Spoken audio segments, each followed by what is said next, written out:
What's up, friends? It's time for another video. I haven't done one in weeks, so I kind of wanted to show what I've picked up in the last few weeks, kind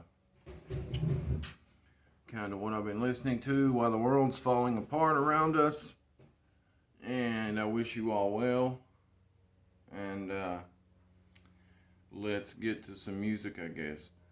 The first one is one I've been after for a while. It's on a label that I collect. I collect everything from that label that I could possibly find. It's called Souffle Contenu Records. It's a French label, and they do very, very nice reissues. I consider them to be very nice reissues of some French avant-garde, free jazz, experimental, stuff like that. And this is one I've been after for quite some time. Yep, Semoule.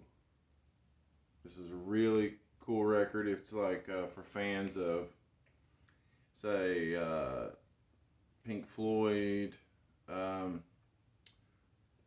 It's got a lot of really weird experimental pieces in between, you know, little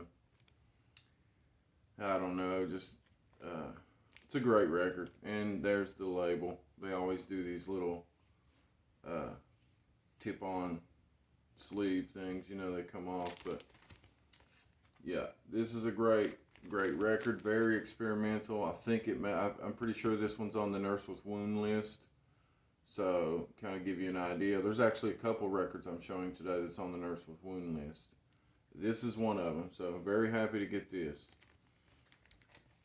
Speaking of Nurse with Wound list, this record here by Ron Geeson, A Raise of Eyebrows. Now this is a very experimental record. I think this came out in,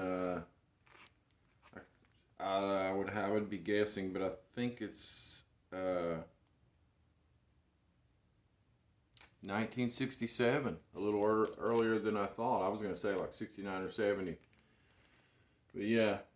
And he actually, Ron Geeson, actually worked with Roger Waters on a record of kind of experimental.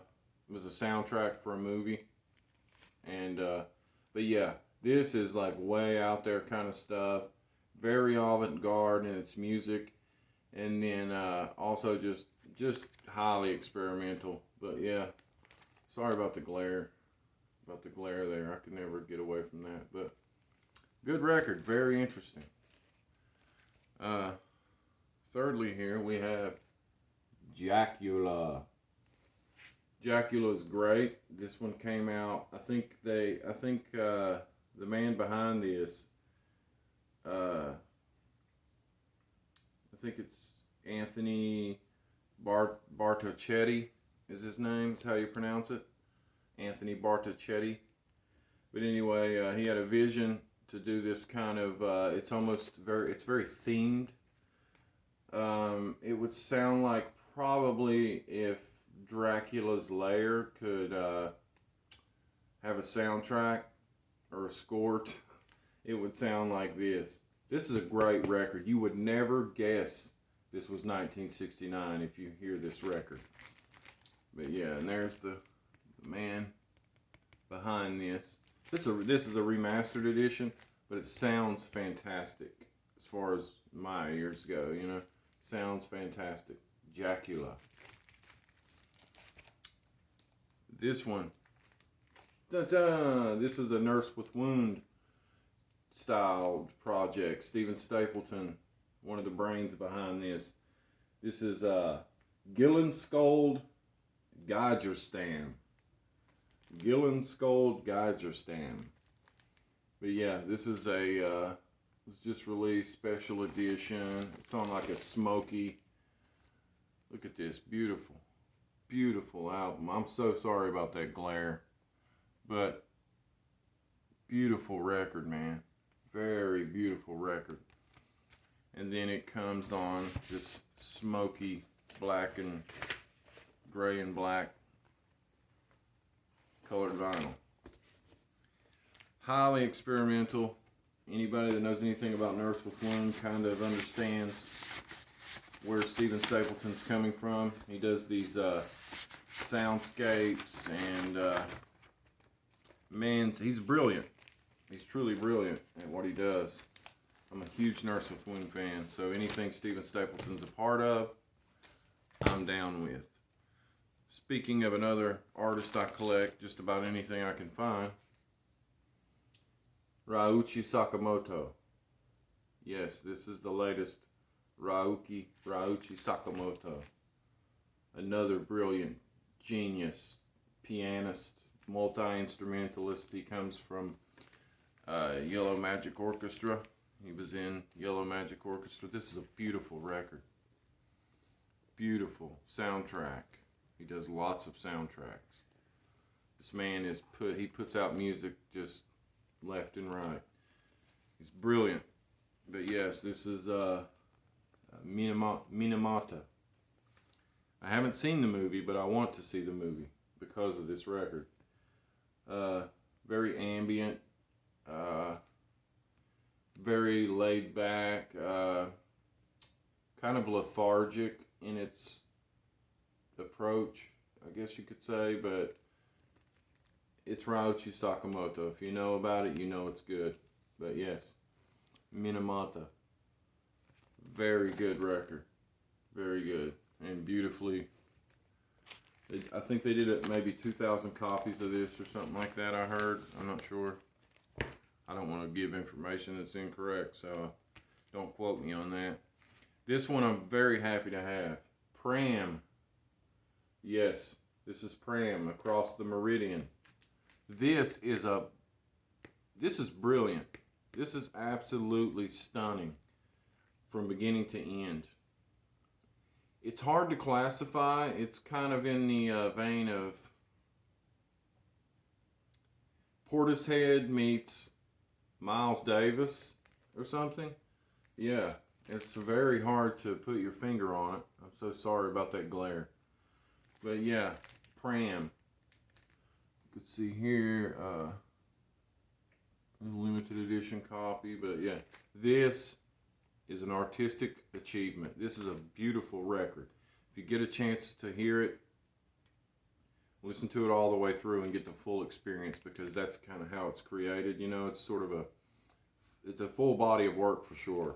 So strap in, strap up, and crank this thing. It's a beautiful, beautiful record. Okay, a lot of you may recognize this, which I finally have a copy of this. I've kind of wanted this album for a long time, but I finally have a new copy of it. It too is a gatefold, and it's beautiful. It's a beautiful gatefold. Yeah. I think they pronounce themselves Autocray. Autocray, I think. Could be totally saying that wrong, but I think it's Autocray.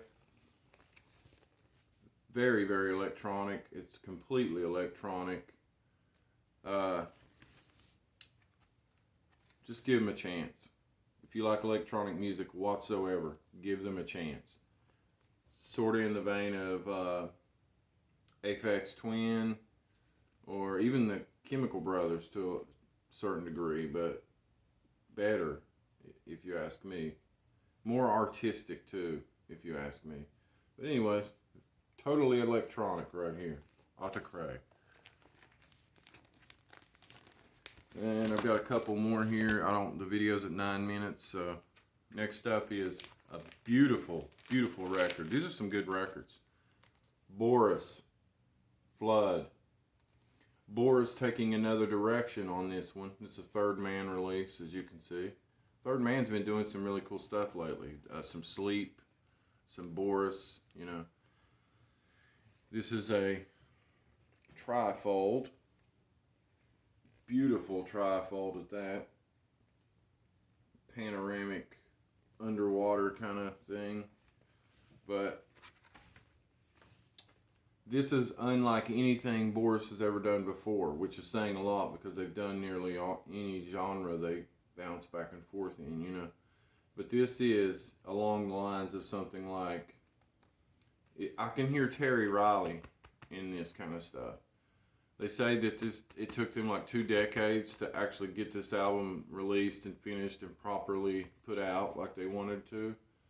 But it's a beautiful record, man. And like I said, Boris fans will not be let down, but they will be amused at the direction they took.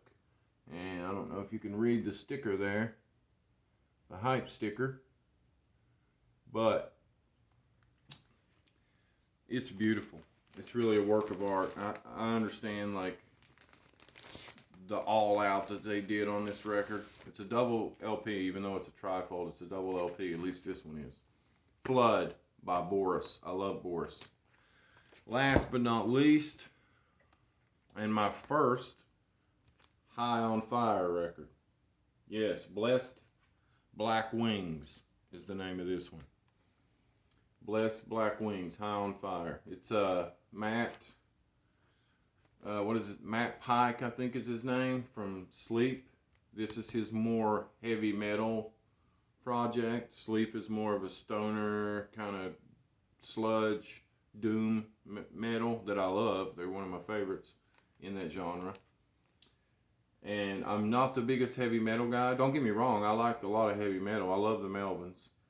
High on Fire is a very talented band. Matt Pike is a great songwriter, and he shows it on each record.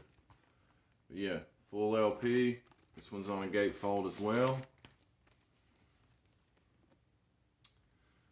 On a gatefold as well with the lyrics. And let me show you real quick. This is a limited edition copy, I think of maybe 500 on this transparent orange splatter. So yeah, really pretty record. It's a double LP as well. It's on Relapse Records. This one came out on Relapse Records, and it was originally released in 2004.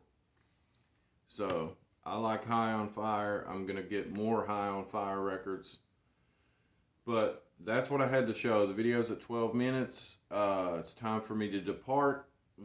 It's great making another record video for you guys. Stay safe, VC. Thank you for watching the video. Please subscribe. Give me a like. You know, all that kind of stuff. Thanks for watching, and I wish you all the best in these trying times. Farewell.